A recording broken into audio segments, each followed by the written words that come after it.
Basında 9. yargı paketi olarak bilinen noterlik kanunu ile bazı kanunlarda değişiklik yapılmasına dair kanun teklifi geçen hafta itibariyle meclise sunulmuştur. Bu kanun teklifi 21 maddeden oluşmakta olup kamuoyunu ilgilenen kanun madde teklifleri şunlardır.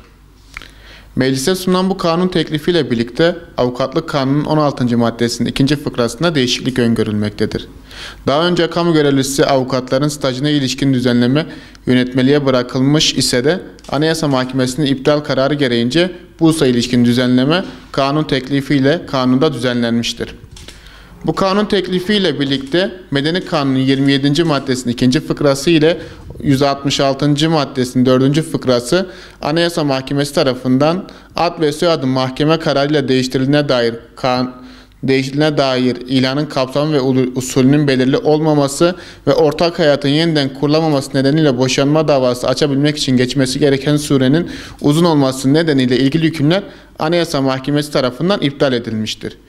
Yeni düzenleme ile birlikte hükmü veren mahkeme kararın verildiği tarih, dosyanın esas ve karar numarası ile adının değiştirilmesine karar verilen kişinin nüfusa kayıtlı olduğu yer, doğum tarihi, anne babasının adı, önceki adı soyadı, mahkeme kararıyla verilen yeni adı ve soyadı yer alır denilmek suretiyle ilanın kapsamı belirlenmiştir. Yine ortak hayatın yeniden kurulması ile kanunda belirtilen 3 yıllık süre 1 yıla indirilmek suretiyle kısaltılmıştır.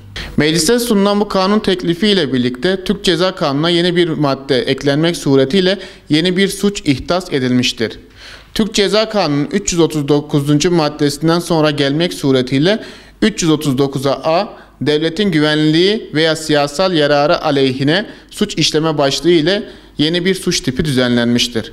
Bu madde ile casusluk eylemlerine daha etkin mücadele edilebilmesi amacıyla devletin güvenliği ile iç veya dış siyasal yararları aleyhine yabancı bir devlet veya organizasyonun stratejik çıkarları veya talimatı doğrultusunda bu kanun teklifiyle birlikte bu suçun işlenmesi halinde kişiye 3 yıldan 7 yıla kadar hapis cezası verilmesi öngörülüyor.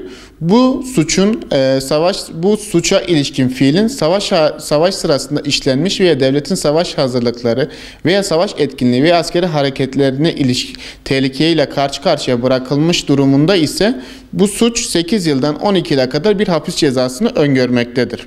Meclise sunulan bu kanun teklifiyle Ceza Muhakemeleri Kanunu'nun 226. maddesinin 4. fıkrasında da bir değişiklik öngörmektedir. Aynı zamanda bu kanun teklifiyle birlikte Ceza Muhakemeleri Kanunu'nun 226. maddesinin 4. fıkrasında da bir değişiklik öngörülmektedir. Daha önceki halinde mahkemenin yazılı bildirimlerinin müdafiye tebliğ edilmesi yeterli görülmüşken bu değişiklik ile birlikte mahkeme tarafından yapılacak olan yazılı bildirimlerin müdafi ile birlikte sanığa da tebliğ edilmesi gerektiği hususu belirtilmiştir.